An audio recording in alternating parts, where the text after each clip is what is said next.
আমার চ্যানেলে তোমাদের সকলকে স্বাগত।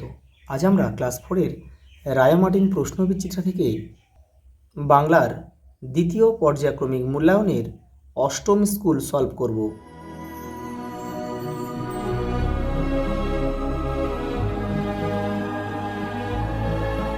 দেখো 8 নম্বর স্কুল। তোমরা বাদবাকি সেটগুলো যারা দেখোনি তারা কিন্তু চ্যানেলের প্লেলিস্টে যাবে, ওখানে কিন্তু সব দেয়া রয়েছে। লেখিকা কোন নদীর উপর দিয়ে যাত্রা করেছিলেন? দেখো ধলেশ্বরী, তারপরে ইছামতি, দেখো লেখিকা জলের ধারে বসে কি খান? লুচি,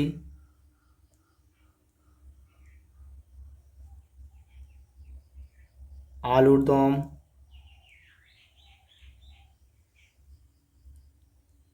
হালুয়া। অশ্বিনী কুমার দত্তের বাড়ি কোথায় ছিল?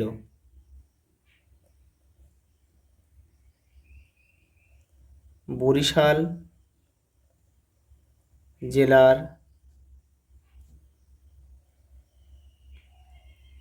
বাটাজোড় গ্রাম।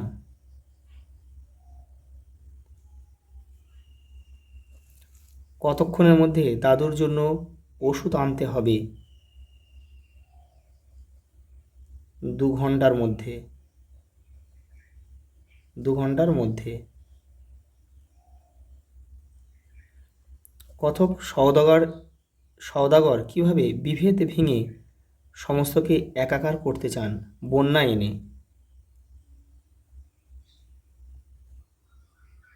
কবিতাটা কিন্তু তোমাদের মুখস্থ করতে হবে, নাহলে কিন্তু তোমরা ধরতে পারবে না। পড়াটা দেখো, টিকা লেখো। স্লেজ গাড়ি, এই দেখো স্লেজ গাড়ি। এখান থেকে তোমরা একটু লিখে নেবে কষ্ট করে। মেরু প্রদেশের বাসিন্দা এস্কিমোদের যাতায়াতের গাড়ি বিশেষ, কখনো একাধিক কুকুরদের দিয়ে কখনো চাকার মাধ্যমে স্লেজ গাড়ি টানার কাজ করা হয়। দেখো তারপরে একটা প্রশ্ন ছিল স্কট, ওটাও টিকা চেয়েছে। এই যে এখান থেকে তোমরা লিখবে। ক্যাপ্টেন স্কট একজন বিখ্যাত ব্রিটিশ অভিযাত্রী। ইনি 1912 সালে দক্ষিণ মেরু আবিষ্কার করেন। এই দেখো সেজ পিসেমশার মেয়ে, টমবয় মেয়ে। পরে যেটা টিকা ছিল দেখো, টমবয় মেয়ে বলতে এক কথায় বলা হয় ডান পিঠে বা দুরন্ত প্রকৃতির মেয়ে। যে মেয়েরা সাধারণত হৈ হৈ করে বিপজ্জনক খেলা খেলতে ভালোবাসে তাদের এই নামে ডাকা হয়। আলোচ্য পাঠ্যাংশে সেজ পিসিমার দুরন্ত সাহসী মেয়েটিকে তার লাগাম ছাড়া স্বভাবের জন্য টমবয় বলা হয়েছে। পরের প্রশ্ন দেখো, এটা হয়ে গেল সেজ পিসির মেয়ে টমবয়। দেখো লেখিকার মাকে কেন জলের দেশের মেয়ে বলা হয়েছে? দেখে নাও, এই তোমরা এখান থেকে একটু লিখে নিও। দেখো লেখিকার মা পূর্ণশশী দেবীর বাপের বাড়ি পূর্ববঙ্গে অর্থাৎ বাংলাদেশে। সেই অঞ্চলটি নদী ও খাল বিল দিয়ে ঘেরা।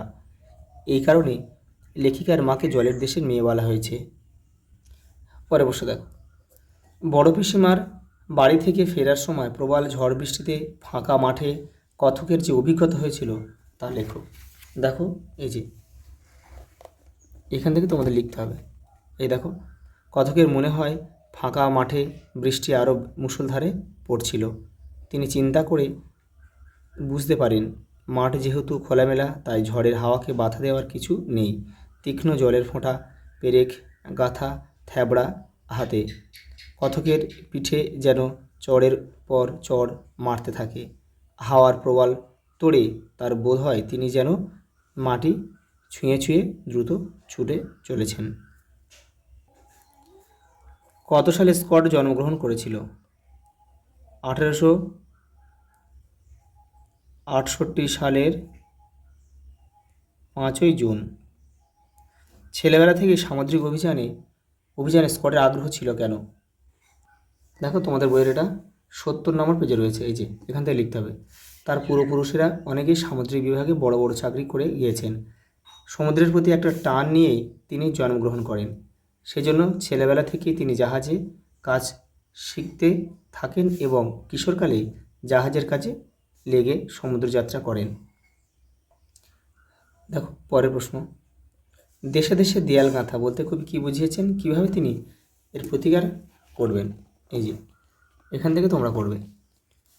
দেখো, দেশে দেশে দেয়াল গাঁথা বলতে কবি বোঝাতে চেয়েছেন বিদ্বেষ, হানাহানি ও হিংসার ফলে দেশগুলির মধ্যে তৈরি হওয়া দূরত্বকে। কবি বাণিজ্য করার সময় বিভিন্ন দেশ ভ্রমণ করতে গিয়ে দেশগুলির সম্পদ ও ঐতিহ্য পরস্পরের মধ্যে ভাগ বন্টন করে এই বিভেদরূপ প্রাচীর ভাঙতে চান। পরের প্রশ্ন দেখো, দাদুর পায়ের ব্যথা কোন ওষুধে সারবে? কারা সম্মুখে ভয় দেখিয়েছিল? দেখো, এই যে এখানে রয়েছে, দেখো, দাদুর পায়ের ব্যথা দেখো কোন ওষুধে সারবে? হাড় ভাঙা গাছের পাতা বেটে মধুর সঙ্গে মিশিয়ে শম্ভুর দাদুর পায়ে লাগিয়ে দিলেই তার ব্যথা সেরে যাবে। আর এখানে দেখো যে কারা সম্মুখে ভয় দেখিয়েছিল, দেখো দেখো বিড়াল ছানা, পেঁচাদের দল, গাছপালা, বন বিড়ালের দল, মনসা ঝোপ ও রাশি রাশি বাদুড় মিলে সম্মুখে ভয় দেখিয়েছিল। দেখো, শব্দার্থ লেখো। সওদাগর মানে ব্যবসায়ী।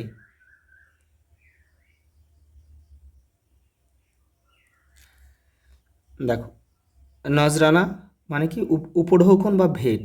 সহজটা লেখো, ভয়ে কাট্ট মানে এগুলো উপহার মতো। দেখো, মরাল মানে রাজহাঁস।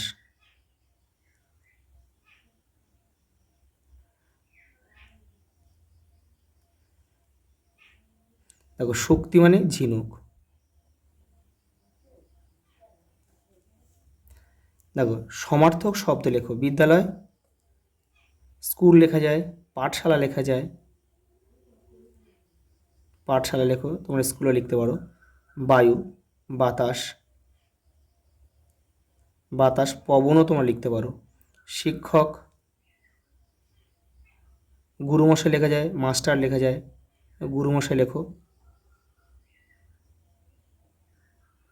গুরুমশাই। আঁখি, চোখ, চোখ, নয়ন।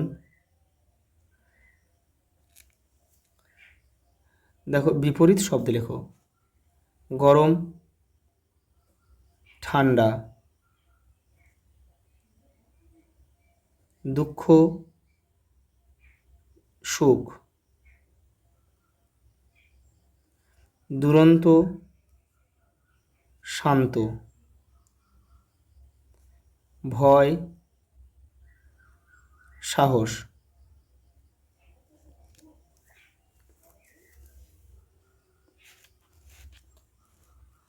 পরেরটা দেখো, পান্না ও চর শব্দ দুটিকে দুটি পৃথক অর্থে ব্যবহার করে বাক্য রচনা করো। এই দেখো, এই যে এই যে পান্না মানে রত্ন বিশ্বাস লেখা যায় যে গয়নার দোকানে সেদিন পান্না দেখতে পেলাম। আর পান্না দেখো পারনার কথ্যরূপ। দেখো, শিবরাত্রির পান্না পেয়েছো তো? দেখো, পরেরটা দেখো, সন্ধি বিচ্ছেদ করো। অশ্বারোহী, অশ্ব যোগ আরোহী। গবাক্ষ, গো যোগ অক্ষ। তারপর দেখো, অনুমত্তানু স্বরে। এটা আমরা কি লিখতে পারি? এটা লিখব অনুমত যুক্ত অনুসারে।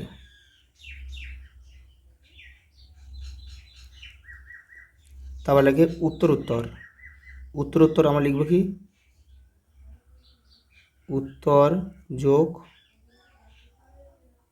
উত্তর।